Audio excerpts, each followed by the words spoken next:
the way it currently stands, forced labor, slavery takes precedence over rehabilitation and public safety. Oh, by the way, while the Biden administration gives reparations to everyone but freed people, look at the billions he has run over to Ukraine. We don't have black grocery stores because if you think about it now, just to get in that supply chain, it's almost unheard of. They don't want the truth to get out. Okay? I don't want to know what my family did or what all these people did and all this stuff like that. Okay? Come on. You read that 500-page report.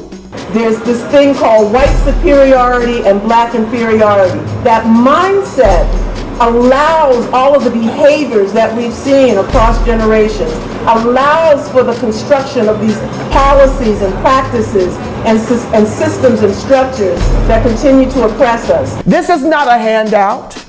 This is a debt that is owed. You know, Allensworth was like the internet of his time in 1904, 1905. The total black population in California is about 2.6 million, and then of that, the descendants compose about 2.2 million of that.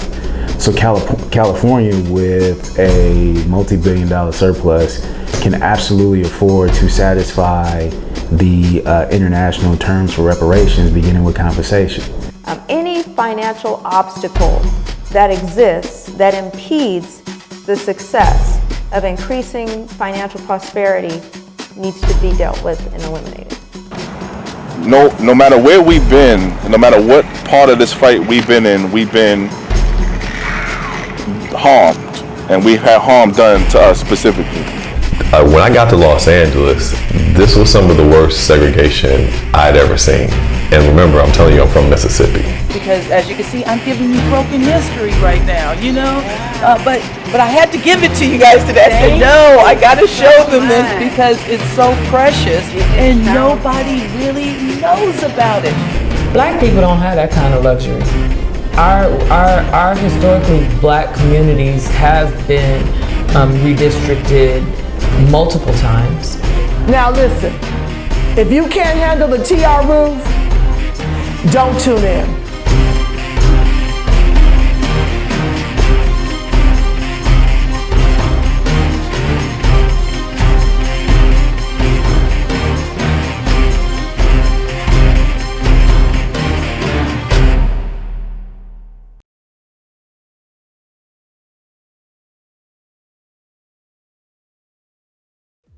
If you hadn't had a chance to get a copy, to buy your copy right now on Amazon.com, the Reparations Now Planner, the Reparations Manifestations Planner, please go get your copy right now to help support what we're doing, our platform, our programming. We're working hard, boots on the ground. So anything you can do to help support us, we would greatly appreciate it. Write your thoughts, dreams, and affirmations into existence with this powerful, practical Reparations Manifestations Planner. Put 2023 plans into action with purpose. The proofs are hot off the press and look fire, fam. Perfect planner to write reparations manifestations and any other New Year's resolutions, goals, and achievable aspirations. It's been stated, if you want to hide something from a black person, put it in a book or write it down. Let's break those stereotypical trash tropes. Conjure our justice claim collectively in 2023. Believe it and achieve it. Cut the check. Reparations Now Planner. Available now at Amazon.com. Write it into existence this year with fam and friends. All right. So we're here in the Mass Media Group. My name is Yamoya. I'm Kim. And we have Professor Craemer. How are you doing today, Professor Craemer? Doing well, thank you. Good. How are you? We're doing well. Thank you for coming on to the program. We really appreciate, your efforts in this timely manner, considering reparations for the U.S. descendants of child slavery here in America. So can you first tell people a little bit about yourself, where you're from? I guess let's go from there. Okay. Well, I mean, my accent probably gives it away that I'm originally from Germany. I grew up in Germany, and I have dual citizenship now. I basically grew up in post-World War II Germany, being confronted by the commemoration of the Holocaust in every high school subject, and always felt very ashamed of my German citizenship for that reason. And always wished to be able to explain to a Holocaust survivor how ashamed I felt, but I never thought I would have the opportunity to. Until one day I met Mieczul Langer, Holocaust survivor of 5 concentration camps and a death march in his youth. And he had just retired from Israel in his old age to Germany, of all places. And it always amazed me how this man who had suffered so much at German hands would find the confidence to move back to Germany and could trust in Germans like myself or in Germany as a country. And it was later, after he unfortunately passed away in 2015, I learned from his widow that he had received a reparations pension since the 1970s. It was a small pension, maybe $2,000 a month. But it was meaningful to him in his old age. His son told me that. But I don't want to put any words in his mouth. We never actually spoke about it. So I don't know what motivated him to come back to Germany. But I believe that the reparations certainly didn't hurt. And it gave a basis for our two families to go on a spiritual journey together and commemorate his relatives in Poland, where he was born originally and where he suffered during World War II. So after I heard that he had received a reparations pension, I was deeply moved and felt that the reparations is an appropriate way to deal with historical injustices. And when I became an American citizen, I studied in the United States and I found a job in the United States, eventually became a citizen of the United States. I felt that this is probably the right way to address historical injustices like slavery or Native American land theft as well. So that's how I came to the reparations question. So you did mention that in terms of when you got citizenship here in the United States, you have dual citizenship. Yeah. When did you actually come across enslavement history here in the United States? Did you know that when you were in Germany? Like, how did you come about that? Did anybody teach you about U.S.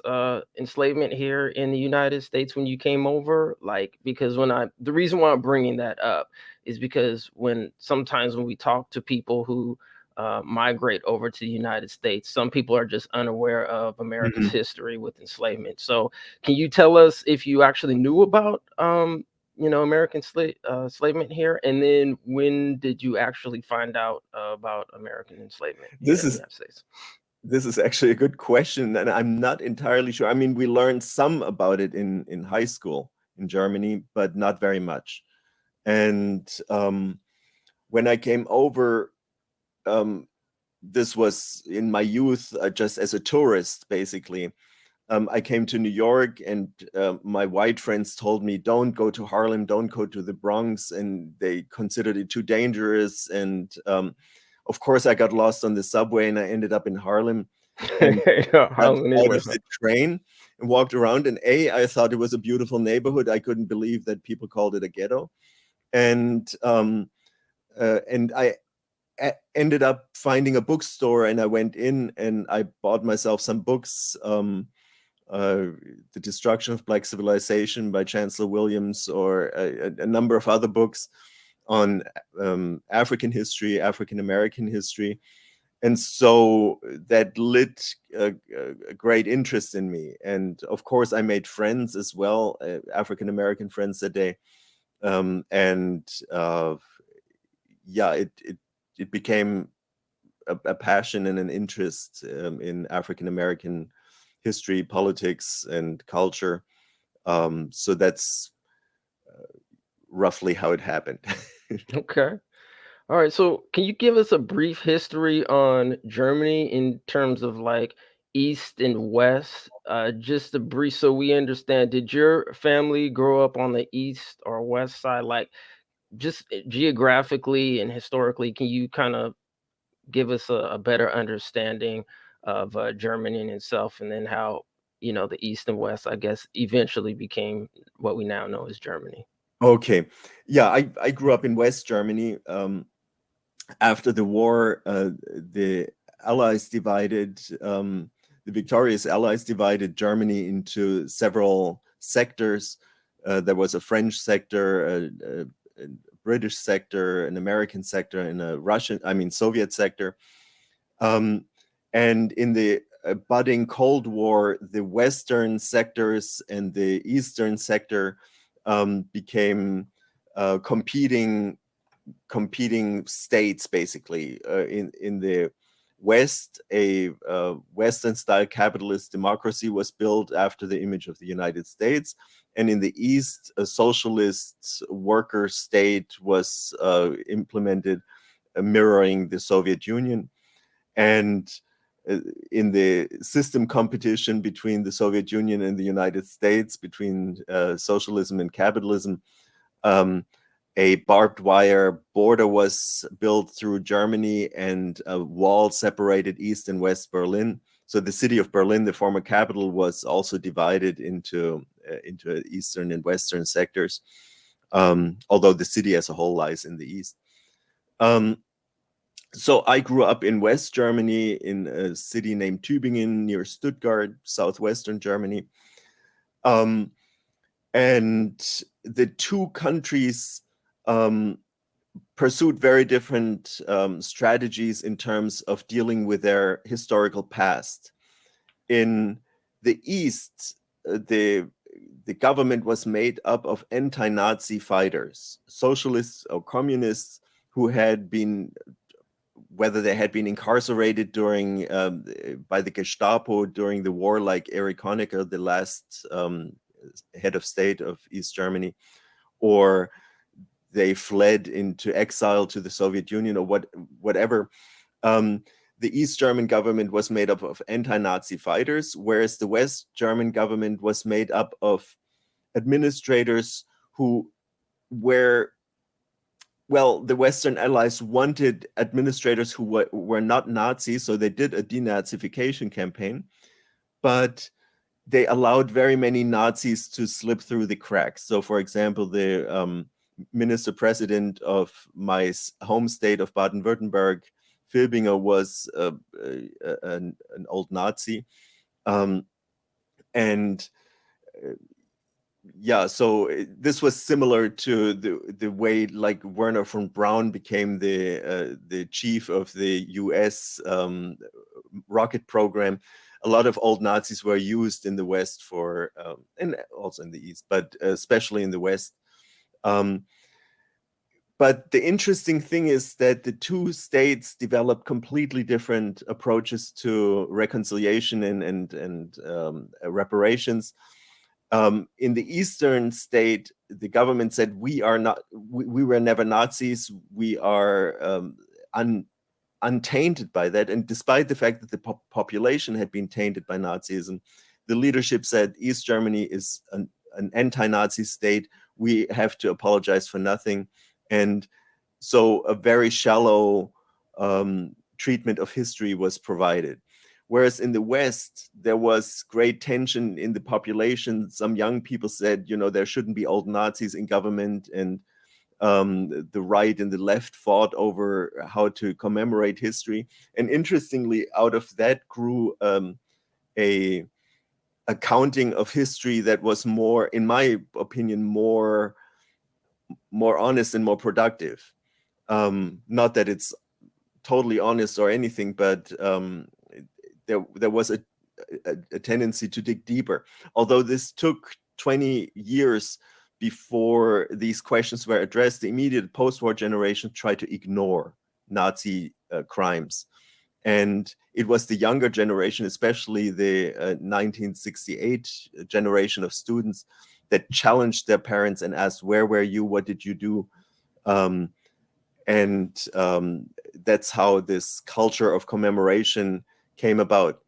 But interestingly, the West German government under Adenauer, the first chancellor, reached out to Israel for negotiations about reparations very early on.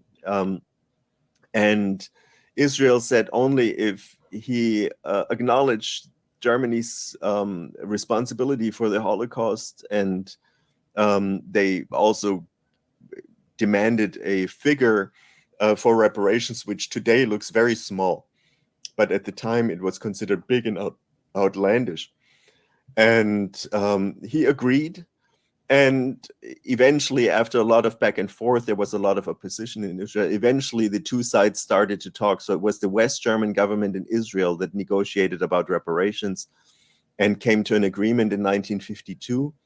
And from then on, West Germany paid reparations to Israel and to the Jewish Claims Conference, to Israel for the resettlement of Holocaust survivors who had resettled in Israel, and to the Jewish Claims Conference for heirless property to be distributed among the Jewish diaspora. Then one condition that Israel made was that Germany pass legislation for individual compensation of Holocaust survivors. And Germany implemented that law. Actually, the Jewish Claims Conference was involved in creating German law on reparations, West German law on reparations. And this set in progress a reparations program that is still going on, that has now left far behind the amounts originally requested by Israel and the Jewish Claims Conference, and has now ballooned. I don't have the numbers before me, but I can send them to you.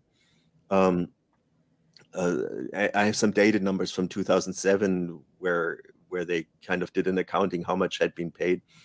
So long story short, West Germany did the reparations program.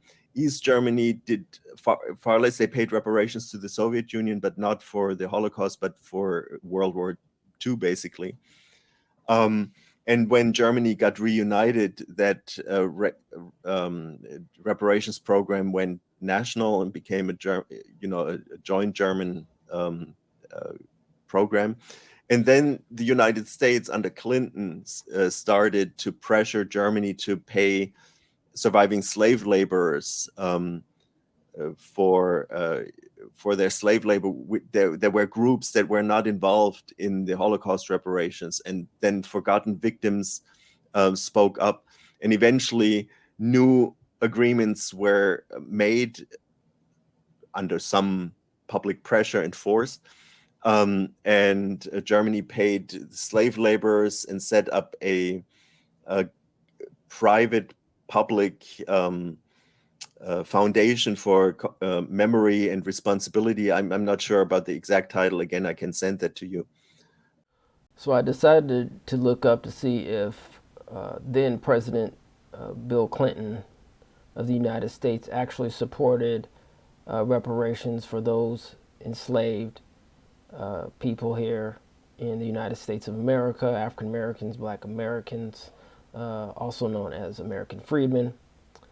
And I did come across an article in 1997 that was written by the CNN Time. Unfortunately, I couldn't find anything that was more contemporary. If anybody listening to this does find anything more contemporary, please let us know. But outside of that, I'm going to go ahead and read the article. Clinton opposes slavery reparations, but he says he's considering an apology for slavery.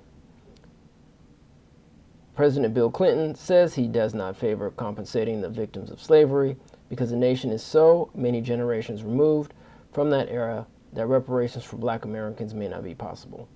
But Clinton, in a radio interview that aired Monday, said he would still consider extending an apology to African Americans for their ancestors' suffering. Looks like Republican or Representative Tony Hall, Democrat, Ohio, proposed the idea last week. Quote, "I think it has to be dealt with," end quote. Clinton told the American Urban Radio Network, quote, There's still some unfinished business out there among black and white Americans, end quote. Clinton said rather than reparations, the nation needs to continue to work to erase the effects of past discrimination.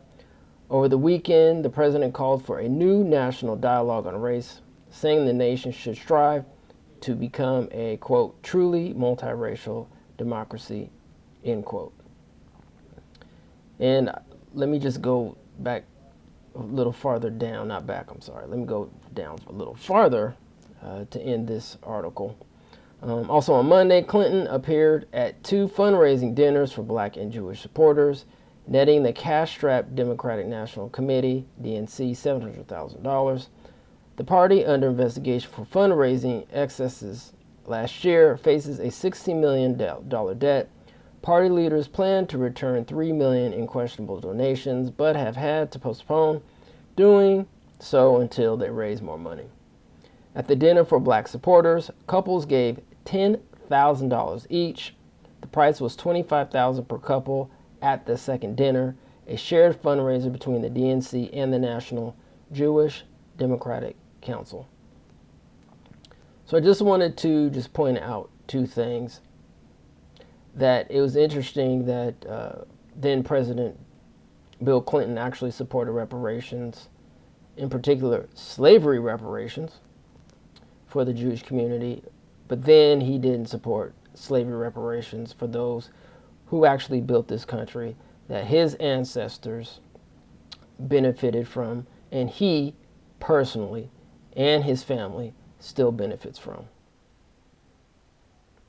And also, an apology is good, but cash payments, land, etc., is better. Let's get back to the interview. Which could be a blueprint for how reparations could be done in the United States as well, involving the private sector and involving the government. Interestingly, the German reparations program became a precedent for reparations for historical injustices, because before reparations had been paid by the loser of a war to the winner of a war. And this is the first time that reparations were paid by a government to individuals who had suffered injustices at the hands of that government. And that has been copied now or adjusted and emulated in other places with historical injustices.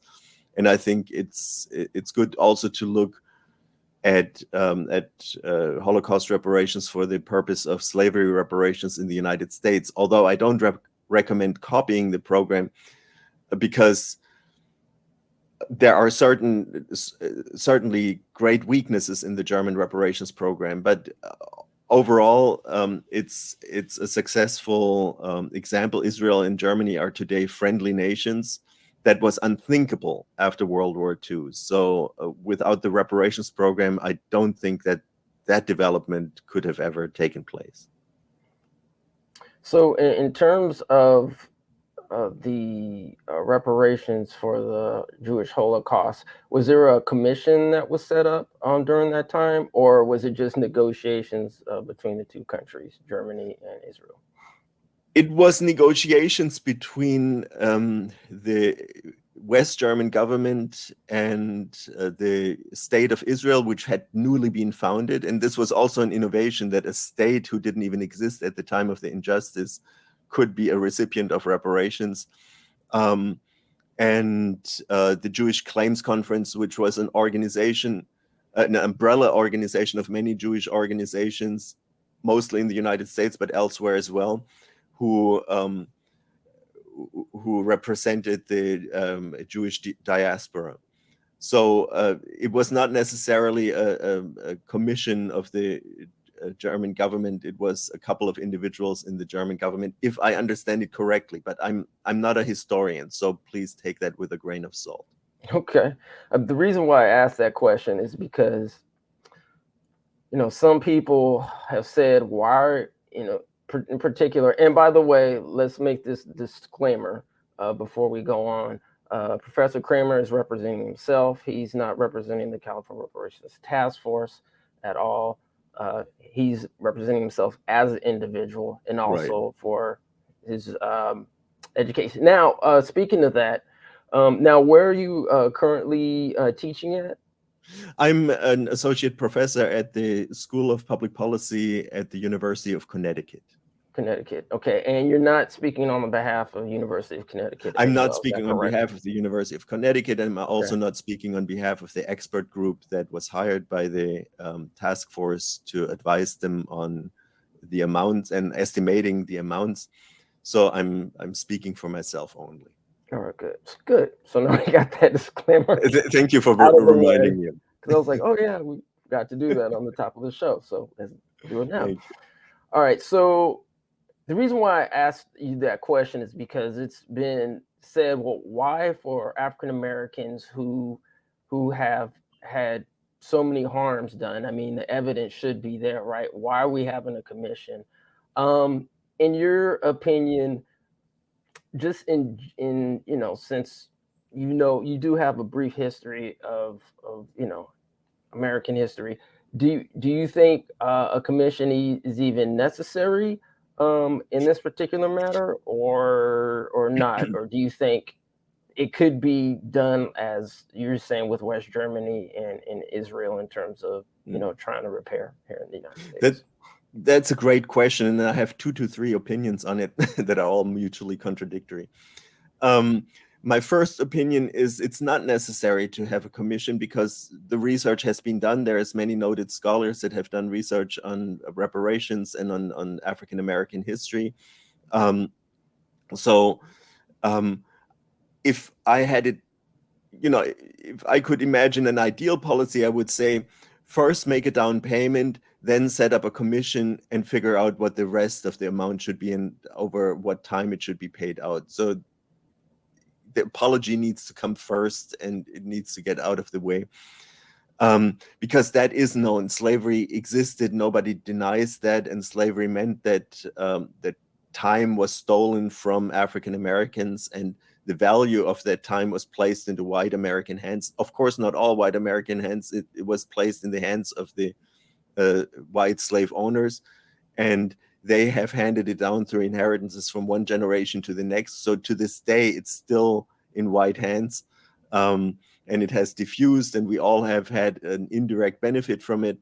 I'm including myself here as a recent immigrant. It provided the startup capital for the U.S. economy. So that's why I feel that is all known. There is nothing uncertain about that needs to be cleared up by a commission.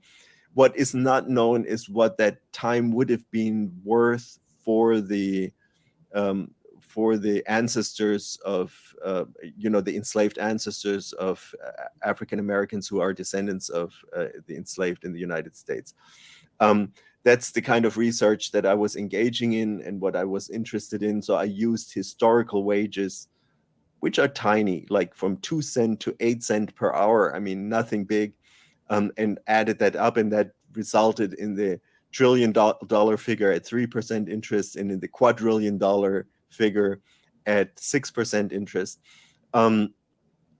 Those are, by the way, sample calculations to show the impact of the interest rate when we're talking about such long periods of time. So I don't think a commission is necessary to start with. I think it's important to do the research, but much of it has been done. Okay. Well, since that's a great segue. So we're going to play a clip that your interview, basically, that was one of the California Reparations Task Force meetings. So let's go ahead and play that clip. From financial ruin. Next slide, please.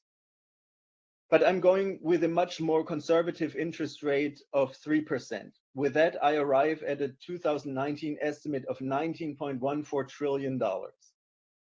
Next slide, please. I should mention that merely doubling the interest rate to the more realistic 6% would exponentially blow up the total estimates to 6.6 quadrillion 2019 dollars. Next slide, please. Thus, the interest rate will be the most important figure to negotiate between the descendant community and the federal government should such negotiations begin in earnest. Next slide. So let me stick with a 3% compound interest estimate of $19.14 trillion. Next slide. Now, the average amount of reparations owed per US resident can be estimated by using the US Bureau of the Census's count of the 2019 US population, which included approximately 328 million individuals. This includes everyone who at least indirectly benefits from the startup capital that slavery provided to the US economy today. It includes first-generation immigrants like myself, as well as African-American descendants of the enslaved, as well as everybody else. Each US resident would owe on average $58,302. African-American descendants of the enslaved in the US would receive reparations in a larger amount, and the net amount, if you subtract that $58,000, would be $406,785 per eligible recipient in 2019 dollars. This means that wage-based reparations at only 3% interest would comfortably close the 2019 average per capita black-white wealth gap of $358,293. Next slide. Of course, this only addresses losses due to withheld wages during US slavery and thus lost inheritances. What is missing is colonial slavery as well as post-slavery de jure anti-Black racial discrimination. And missing, according to Professor Swin. All right, so before we actually get into the numbers, I just kind of want to talk about kind of the meat of the presentation. So you mentioned it was just during enslavement period, not pre-colonial and then post. Only lost wages during US enslavement. So no colonial enslavement and no post-slavery injustices. Okay, so why did you concentrate on that particular point in time in American history? I concentrated on it for two reasons. Once, I had data for that time period. You know, the United States founded the census in 1790. So with a little bit of extrapolating and interpolating, I could estimate the enslaved population, and that allowed me to calculate how many hours were available to slave owners on a daily basis or on an annual basis, and I could multiply that with the amount of hours and hourly wages that were customary at the time. So a part of it was data availability, but the other part is also that colonial slavery was perpetrated by the British government. So technically, one could argue that the British government would be responsible for paying it. I don't share that opinion because I believe that the United States had a chance to abolish slavery because the northern states demonstrated that it was possible without going broke to abolish slavery. The southern states could have done that as well. So the United States as a whole could have abolished slavery, but chose not to. And that choice means they accepted the legacy of British slavery, and therefore it's the US government that's responsible for it.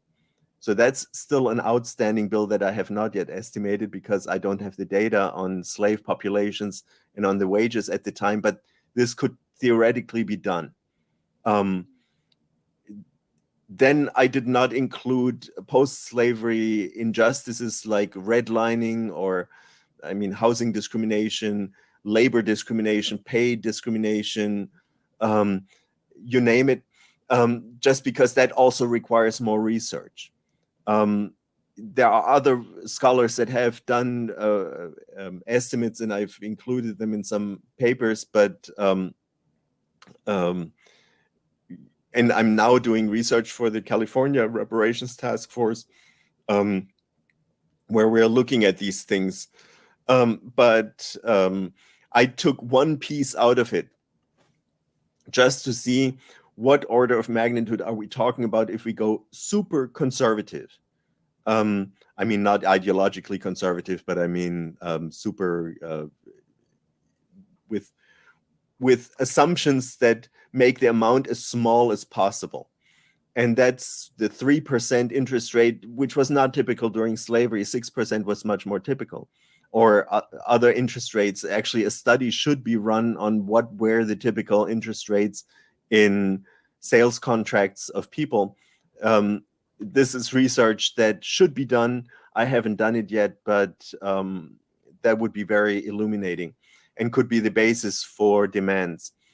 But I went with a very unrealistically small interest rate, and with these small wages as they were typical for unskilled labor. Now, the enslaved were skilled oftentimes, but I took the historically recorded hourly wages for unskilled labor and multiplied the two. And as I said, those were just 2 to 8 cents per hour. I mean, almost nothing.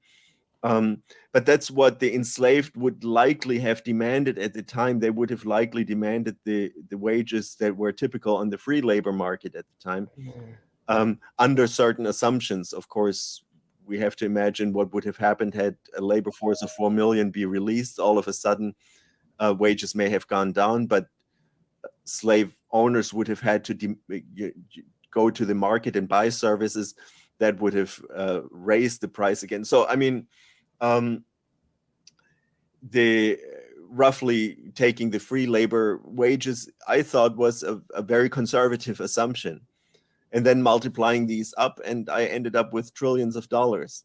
I was surprised myself, but it shows the order of magnitude of the injustice. If you start from a few cents and you end up with trillions of dollars, then there was a massive injustice that has never been addressed. So when you mean the free labor market at that particular time, is that would include basically free quote unquote blacks and whites and others? Yeah, all free laborers at the time, black, white, and otherwise. Gotcha. Okay. So when we talk about the post-colonial times, right? You mentioned, redlining, etc. Well, let me go back actually. How long did it really, in terms of like once you knew the numbers, in terms of the enslavement period time, roughly about how long did it take you to do the calculations, etc. once you had your information? That was actually fairly quick because all you need to have is the census estimates and the historical wages. You calculate the number of hours and you just multiply the two, and I did it in an Excel spreadsheet. Of course, there is other things. I have to estimate what the population is between census years, in the years between the decennial censuses. So there is, some readers have told me I should have used much more sophisticated methods. They did the more sophisticated methods and ended up with very similar figures. And I was very grateful for that. That was an amazing piece of work. I'm blanking on the name right now. I would like to give the person credit, but maybe I can send you that information. Okay. Professor Craemer reached back out to us, and this is what he wrote. On September 29th, 2021, Rain L. Preti, a critical reader of my first article on estimating slavery reparations, proposed 2 important refinements to my crude back-of-the-envelope estimation method. First, he recommended an exponential estimation method for the annual enslaved population in place of linear inter and extrapolation. Second, he recommended a more realistic daily compounding procedure in place of annual compounding. He wrote, quote, "The formulation assumes that unpaid wages occur at the beginning of the year at a lump sum and are compounded for the entire year. This is not representative of how wages would be paid. Wages are paid after the labor has been performed. This could be at the end of each day," end quote. Surprisingly, the differences in estimates were not very large.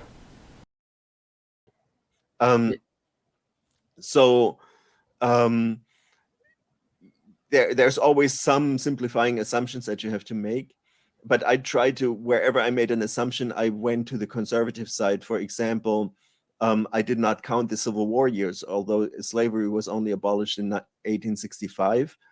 I counted hours only until 1860, until the 1860 census, because after that I have no reliable census information about the enslaved population anymore.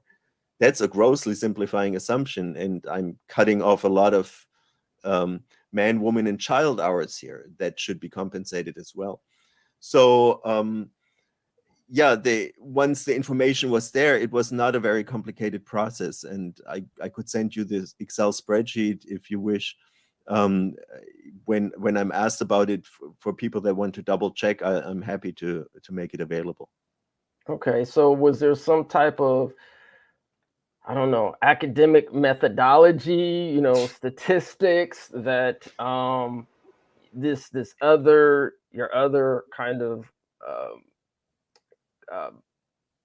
statistical economic individuals were saying you should use this method instead of that? Do you remember what the name or method? The reason why I'm asking this, just in terms of like people who are in statistics, who are involved in numbers, and who aren't, just laymen, like in terms, so we can kind of understand like how a statistician will kind of go about doing numbers. I'm just trying to unpack that, like how easy is it in terms of, you know, understanding math, or would you have to have like a high science degree as a mathematician? No, you don't. To do this. You don't. And I probably should out myself as a mathematical idiot, because I was always bad in math in high school. So I learned to triple check myself, and that comes in handy with these things. So when I see a formula in a book that intimidates me, and they do intimidate me a lot, especially in finance and statistics, where I'm not an expert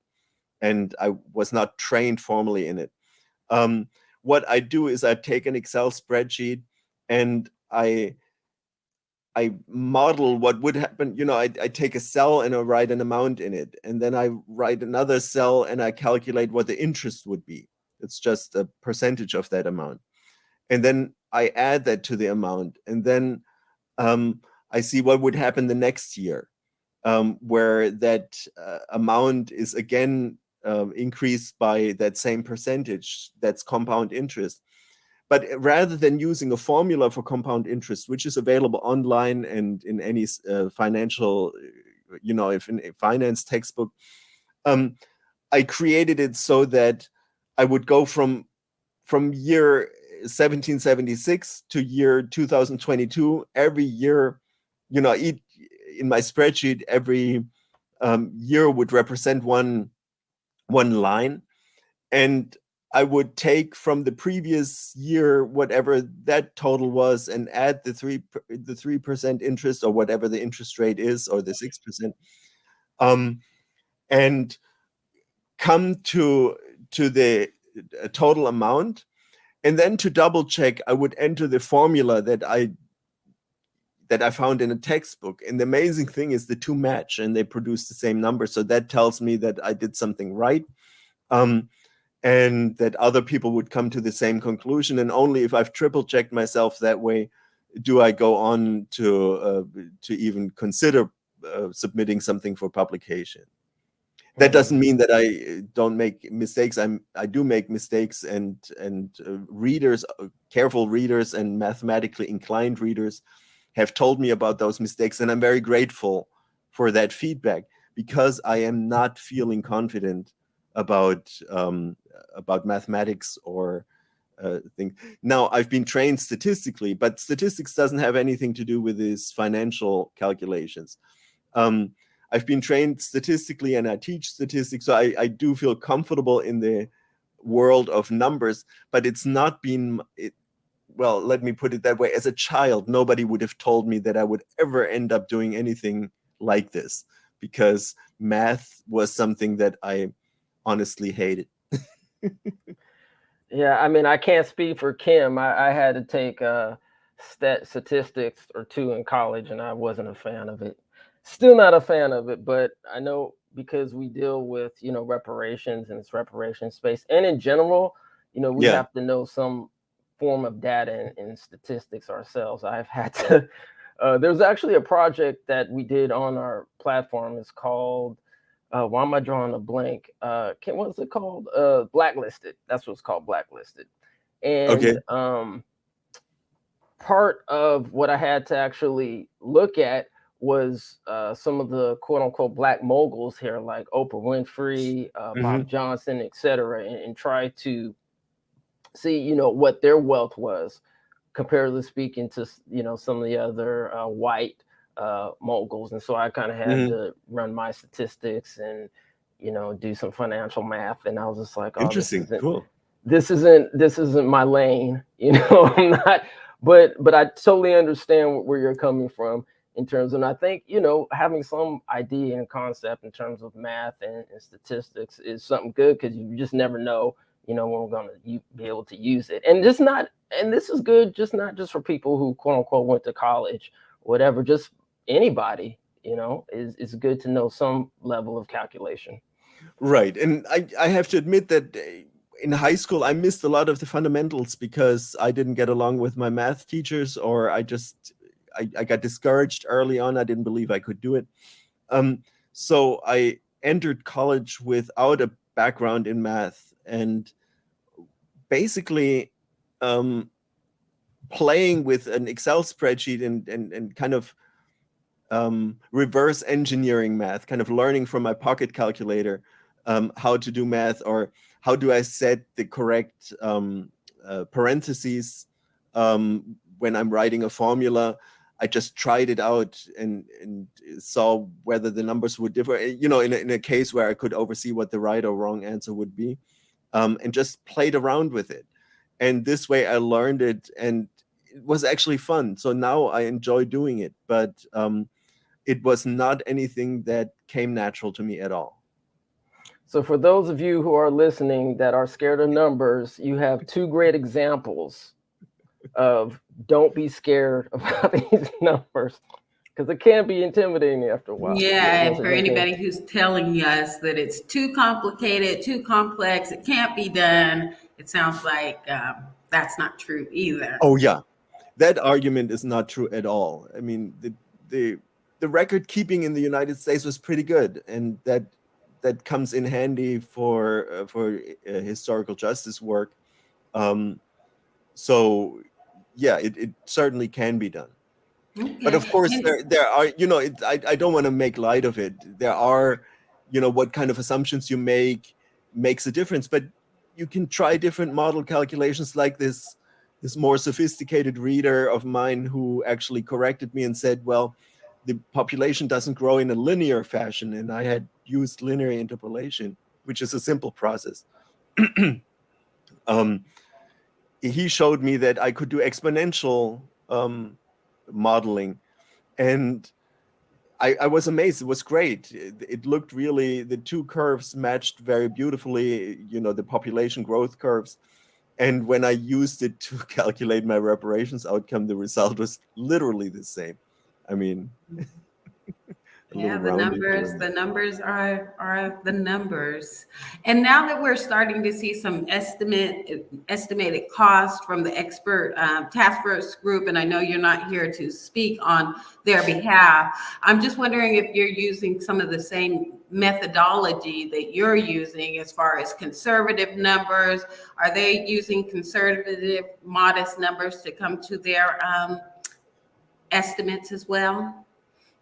Yes, so far, I mean, the calculations that I've been involved with, preliminary calculations, I should say, and I should also say that it's estimations of what African Americans lost. That's not necessarily the same as saying estimations of what reparations should be. That's not our, and this is my personal opinion. I'm not speaking for the expert group, and I'm not speaking for the task force. But I don't believe that's my no, I lost the term. It's not for me to say. I'm trying to help to estimate what African Americans lost through discrimination, and then it's part of the negotiations between the parties involved, the California government and the people of California and the African American descendants of the enslaved in California, to figure out what the appropriate amount of reparations should be. So with that caveat, yes, in the calculations that I'm involved in, I'm using conservative assumptions, or I'm doing kind of modeling like I did with the $6.6 quadrillion, just changing the interest rate to a less conservative amount. What would be the change in the outcomes? And it's enormous because the time is so long. And that's another issue that I would like to mention, because sometimes it's said that this is so long ago we can't figure it out, as you mentioned, Kim. And that's not true. It can be figured out. But what the problem is that over such long times, the amount grows exponentially. And that shows that what all the generations that came after slavery, all the African American generations that came after slavery, what they lost by not being put through school by their parents as white children would be, but having to support their parents. In white families, the older generations support the younger. In African American families, often the younger have to support the older. And that was from the days of slavery to today. It's still true in many cases. All these generations lost and faced negative consequences, and that explains why there is an exponential growth in the debt. So for both groups, it's the best to settle the debt as soon as possible, not waiting longer. So that's why I feel that a down payment should have been made rather than just a commission formed. Make a down payment, then form the commission, then talk about the remainder of the bill once that has been figured out. Because these amounts grow exponentially over time. So the sooner you begin payment, the sooner the compound interest effect turns off. And many people are not aware of compound interest and the exponential growth and what it really means in terms of money. All right. Kim, did you have any more questions, or? Well, I do. When you're talking about, generational and getting to the payment quicker while people are still around, you mentioned meeting a Holocaust survivor in Germany early on and saying that you were surprised by that. So my question is, as far as Germany reparations is concerned, is that to the direct victim, or do the descendants also benefit from that? And are you seeing more descendants coming to Germany since you said that the relations improved with the reparations negotiations? Of course, in this case, I can only talk about this one family that I know. And Miechu's son married a German woman, and they have children in Germany, and they maintain the memory of Miechu's suffering and everything.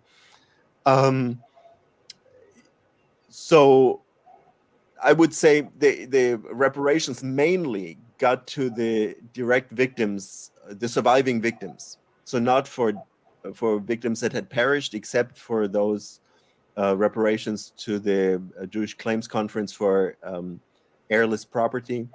But otherwise, it went to the survivors, and it was very moderate in amount. So nothing like the $6.6 quadrillion, nothing in that range at all. But I would say it does have intergenerational effects if you look at the fact that Miechu's son was able to support his children in their education rather than having to support his father by the precise amount of that pension. Of course, he supports his father, or supported his father, but that pension allowed Miechu to be a little more independent of his son, and it allowed his son to support his children rather than his father. So that is an effect that an intergenerational effect. It's small, we're talking about small amounts of money, but they add up and they become meaningful. So that was missing in the Black families that should have received reparations in 1865 at the very latest, and they did not receive reparations. So one generation after the other did not get the support they should have received from their parents because they couldn't afford it. Because there was simply no money around. And the money got handed down in white families that were able to send their kids to school. So there's an obvious historical injustice here that is an injustice in the present day, today, not a past injustice. Sometimes people say, well, don't talk about past injustices because what's done is done and there's nothing we can do about it. That's true. What's done is done. You can't change history. But that history has an effect today. And it means that African Americans living today have less intergenerational wealth than they would have had their parents received, their ancestors received reparations. So yes, I think German reparations for the Holocaust will also have an intergenerational effect. But I should also. But once the survivors transition on, then the payments stop. They don't continue. They stop. They don't go on to the descendants. In this case, not even his widow received the reparations pension, which I think is scandalous because she was a survivor of the Holocaust as well. She was just not in a concentration camp, but she suffered just as much. So that's why I was saying earlier not to take the German example as a rah-rah, this is the best way to do it. It's not. I was going to ask what you meant by that. You said don't use it verbatim, the Germany example, and this is one of the reasons. This is one of the shortfalls. There's many shortfalls. The amounts were too small. They were, in many cases, too late. Many victims got overlooked. And often it's a demeaning bureaucracy. You have to prove that you're eligible by re-traumatizing yourself. So, and also reparations were not accompanied with a letter of apology. So basically, Jewish survivors of the Holocaust were confronted with the same German bureaucratic language that was used previously to exterminate their families. And that's just, it's ugly. So I don't want to paint this German example as this ideal example at all, but certain aspects of it can be taken as an example. So I guess we have to be creative in picking and choosing what the right formula is for a successful reparations program. But given it was so flawed, it was still amazingly successful in bringing together a German-Israeli friendship that probably wouldn't have happened otherwise.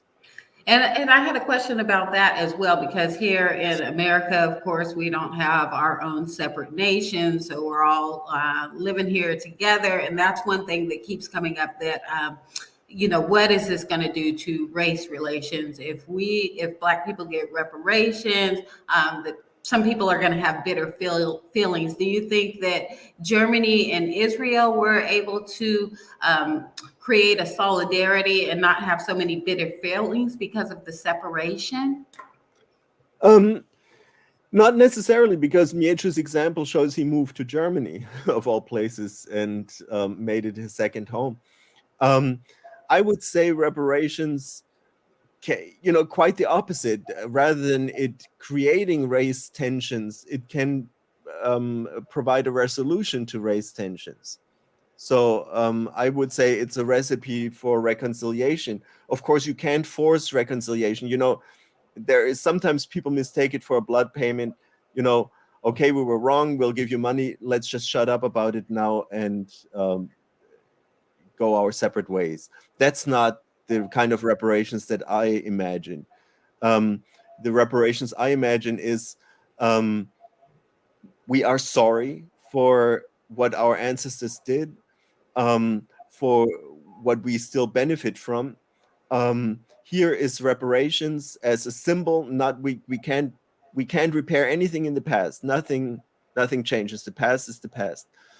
but hopefully we can repair our relationship in the present between white Americans and African Americans, and we can make amends. And again, this is an offer and only a beginning of a conversation. And that conversation is about what actually happened. What did you go through? What did your ancestors go through? How has it affected you? And on the white side, also asking, well, how did slavery affect me as a white American citizen? I ask myself this question, although I'm a first-generation immigrant, but the streets on which I walk, even in northern cities like New York, were likely laid by slaves at the time. The buildings that house the government that I benefit from in Washington, D.C. were built by enslaved people. The insurance policies that I pay are probably cheaper by a fraction of a dollar because those insurance companies insured enslaved people and made their lives more expendable as a result. So there's many ways in which slavery does impact my life. And I think that would be part of an honest conversation. The reparations would be the starting point for a conversation about race and about slavery, not an end point, not blood money, but an opening of a conversation. I agree. We need to confront it head on so we can move forward from it. And my last question on this topic, and then we can move forward.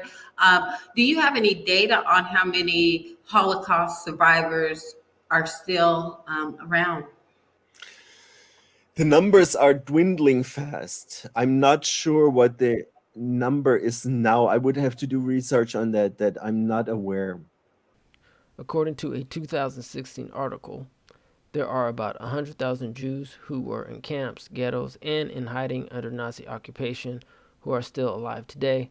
According to the Conference on Jewish Material Claims Against Germany, one of the few international organizations that tracks that type of data, the group, which negotiates with Germany's government for payments to Holocaust victims and provides social services for survivors, said there were about 500,000 living survivors, including those who fled Nazi Germany in 2014. Okay. I was just wondering. Yeah, it's frightening because so far in Germany, we felt that the survivor generation was still around to remind us of our past and to be our living conscience. And now that generation is quickly fading.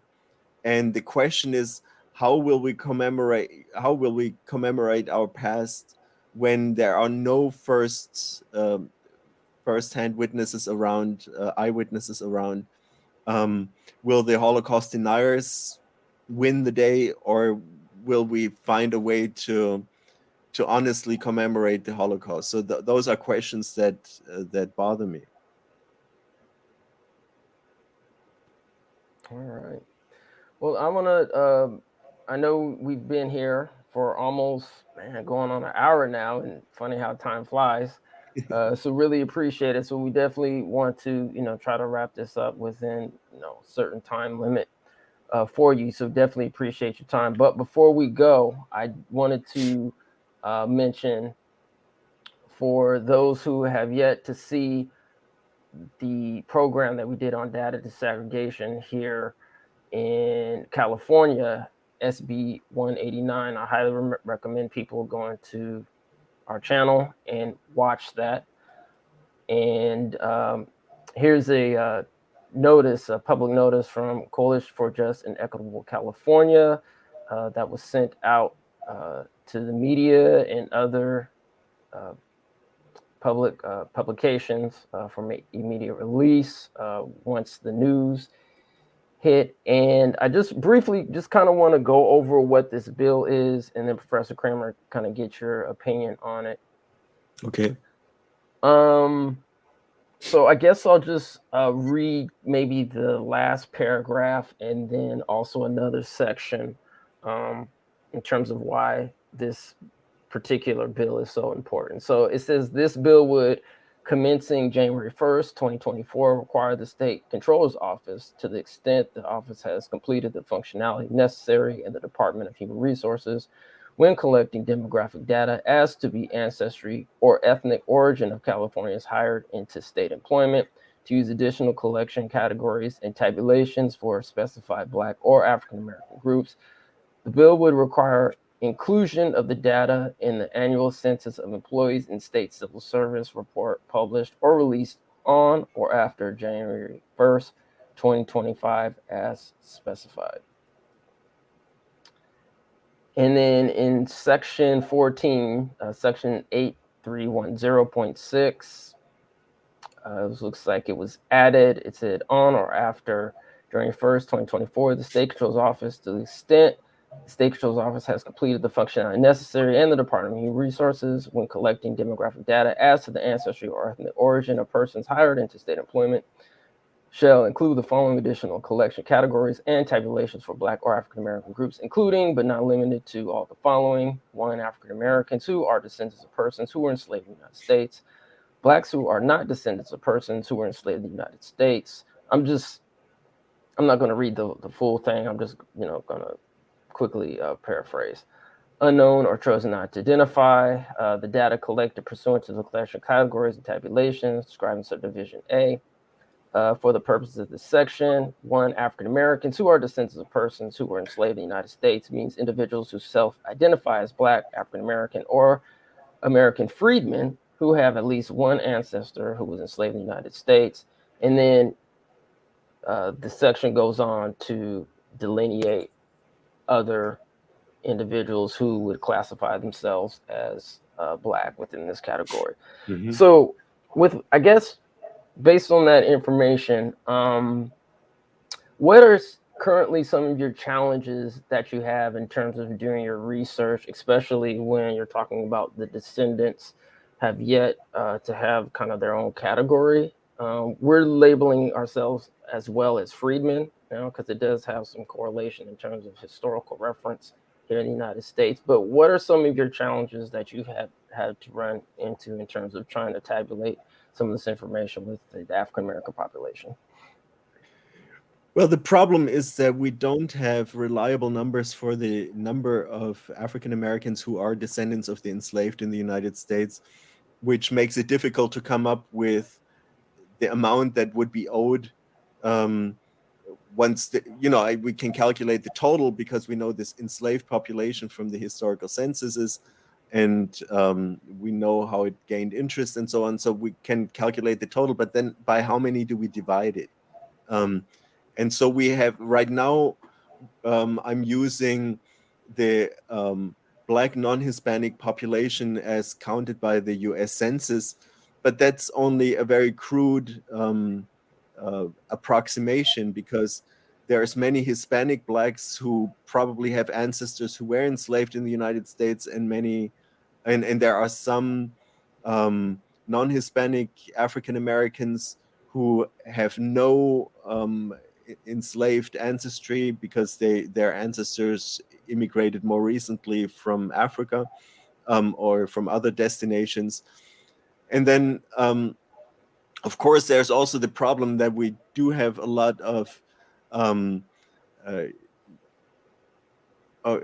immigrants, African, and I should say Black immigrants with ancestors who were enslaved, but not in the United States. If they come from Haiti, France would be responsible. If they come from Jamaica, Britain would be responsible. So the conversation on reparations has to be internationalized, and there has to be a broader conversation about reparations internationally. But for the purpose of estimating reparations for the descendants of the enslaved in the United States, we need those numbers, and that's why I think something like this aggregation by the census, by the Federal Census Bureau, would be super helpful if we could get that. All right. Well, that basically, I kind of wanted to touch on that in just terms of your challenges, because it's a heavy lift, to really disaggregating. Us advocates, I'm so glad that we pushed for, and the legislation, and now the governor signed the bill, because that's really going to help. In terms of the data, and to see just the disparities, that have happened with African Americans. And when we talk about California specifically, I know on this platform we've actually talked about Los Angeles specifically, and there was a report that Dr. Darity, I believe, was involved in, a research report with UCLA. I can't remember what it's called off the top of I think it's called The Color of Wealth or something like that, where they actually break down the statistics. And I'll put it in the link as a link to this show and this program, as well as I'll put a visual to the report, because I just can't remember what it's called off the top of my head. But I mean, you just saw the disparities, especially with when they broke down the data between whites, people who classify themselves as Asians, people who classify themselves as Hispanics, and I think even with the Hispanic category, they even broke that down too as well, the Native Americans, etc. And it showed that basically, if I recall correctly, that Black descendants, or people who descend from U.S. chattel slavery, were at the bottom, pretty much in all categories, along with, I think, Mexicans at the same time. So, I mean, I think this is very important. Oh, sorry, go ahead. There's a reason for that. That is just as much pure racism. We sometimes talk about the Asian community as the model minority because they're wealthier on average than white Americans even. And that had to do with the fact that Asian immigration was banned from the 19th century on until 1965. And then it was only legalized for people with a certain socioeconomic background. You had to prove that you have an income and or education. And the same is true for African immigrants, because that's the first time that African immigration was allowed as well. And of course, that draws a segment of the population. It's a biased selection from the upper crust of the populations. They still haven't allowed Africans of lower socioeconomic status to freely immigrate to the United States. They haven't allowed Asians of lower socioeconomic status to freely immigrate into the United States. So you get these biased results, and Africans do better than African Americans, and most of those socioeconomic variables, not because they're better or worse, it's just because they were selected from family backgrounds that were doing better. And so, yeah, this is just as a side so that people don't think that this is about essentialism or about making any racial judgments on people on their prospects for success. It's just true that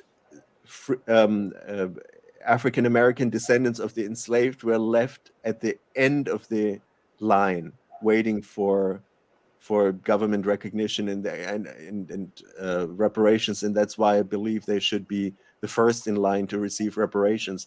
I'm absolutely. I also believe that other groups deserve reparations, but descendants of the enslaved first. African American descendants of the enslaved first, I would say. All right, so I'm just going to ask you one more question, and then Kim, if you want to follow up and ask any other questions, and then we'll go ahead and wrap this up.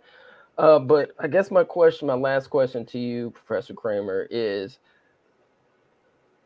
why did you get involved in reparations for African Americans? And for you, why is it important in terms of African Americans receiving reparations?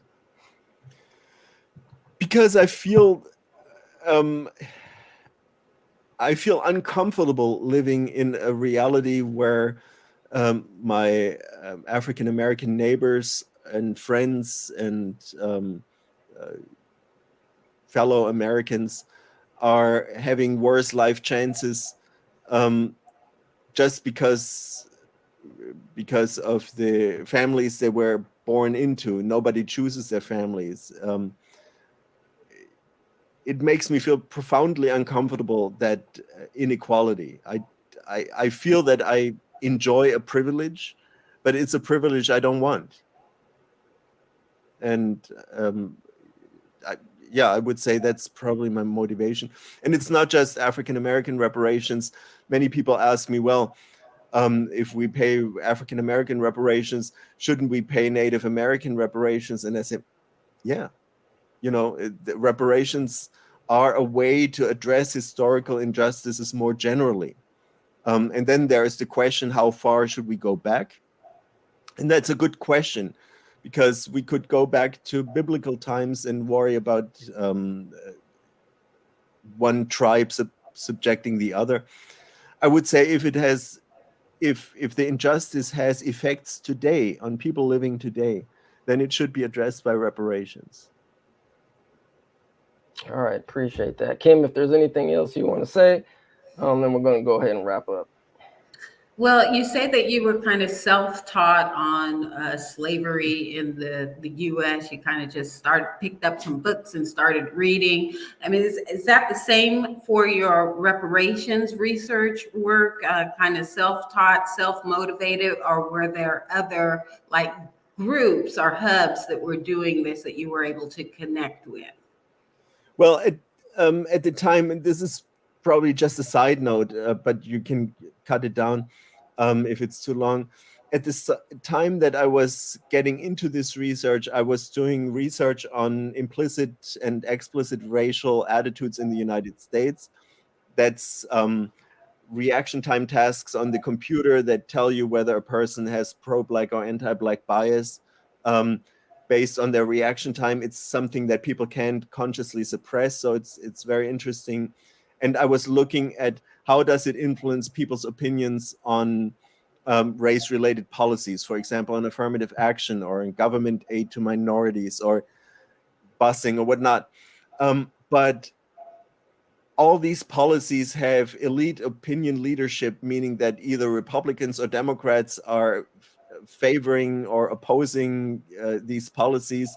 So I'm never sure, am I getting, in surveys, am I getting a response because the person believes the policy is right, or do I get a response because the person likes the party that promotes the policy? So I was looking for a policy that was not promoted by any party and that still had a racial aspect, and there was reparations. And at the time, nothing had been done in terms of apologies.